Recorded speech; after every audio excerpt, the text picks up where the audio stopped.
Hello बच्चों, let's read the question. Which of the following statements are correct regarding skeletal muscle. हमें यहाँ पे कुछ स्टेटमेंट्स दिए हुए हैं स्केलेटल मसल से रिलेटेड और हमें उन्हें पढ़ना और बताना है फिर ऑप्शंस में से कि कौन कौन से स्टेटमेंट्स सही हैं. सबसे पहले लेकिन समझते कि यहाँ पे हमारा कंसेप्ट कौन सा यूज होने वाला है. तो यहाँ पे हमारा की कंसेप्ट है स्केलेटल मसल.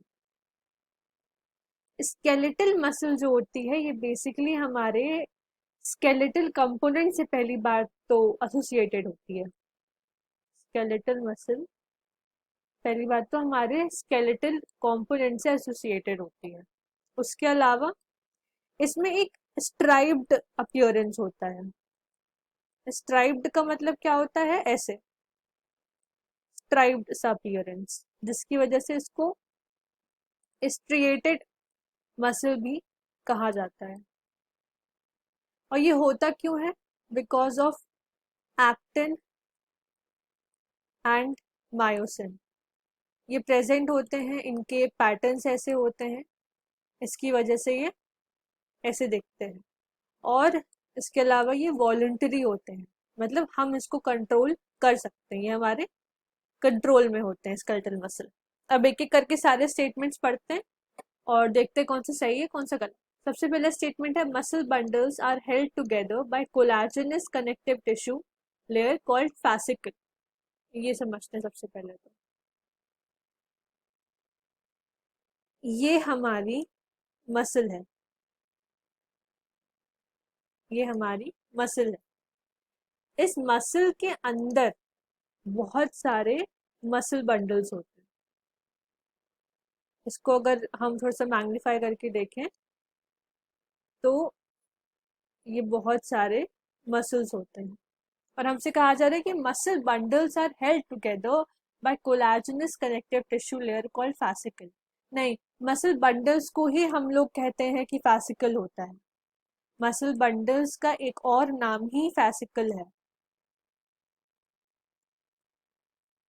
फैसिकल है. और जिससे ये कवर होता है उसको हम फेशिया कहते हैं, फैसिकल नहीं, फेशिया कहते हैं. वो कोलाजेनस कनेक्टिव टिश्यू फेशिया होता है.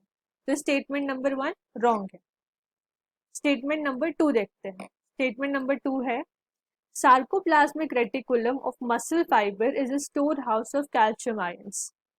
इन मसल बंडल्स के अंदर मायोफिलामेंट्स भी होते हैं और फिर मायोफिलामेंट्स में सार्कोप्लाज्म प्रेजेंट होता है और सार्कोप्लाज्म में होता है हमारा सार्कोप्लाज्मिक रेटिकुलम जिसके अंदर कैल्शियम आयंस पाए जाते हैं. तो ये स्टेटमेंट सही है. थर्ड स्टेटमेंट है हमारा striated appearance of skeletal muscle fiber is due to distribution pattern of actin and myosin proteins. ये अभी हमने बताया कि स्ट्राइप्ड अपीयरेंस होता है, स्ट्रिएटेड अपीयरेंस होता है, किसकी वजह से? एक्टिन और मायोसिन की वजह से. तो ये स्टेटमेंट भी सही है. एक और स्टेटमेंट है जो हमसे कह रहा है कि M line is considered as functional unit of contraction called sarcomere. इसके लिए पहले एक डायग्राम को हमें समझना होगा. ये एक लाइन है, ये एक लाइन है और यहाँ पे ये एक्टिन है, ये एक्टिन है, ये एक्टिन है, ये एक्टिन है और ये मायोसिन है. ये जो लाइन है इसको हम जेड लाइन कहते हैं. ये जेड लाइन है और ये जेड लाइन है. हमसे स्टेटमेंट कह रहे हैं M line is considered as functional unit of contraction called sarcomere. नहीं, इस जेड लाइन से लेके इस जेड लाइन तक की जो लेंथ होती है, जिसके बीच में जो यूनिट लाई करती है, उसको हम सार्कोमियर कहते हैं.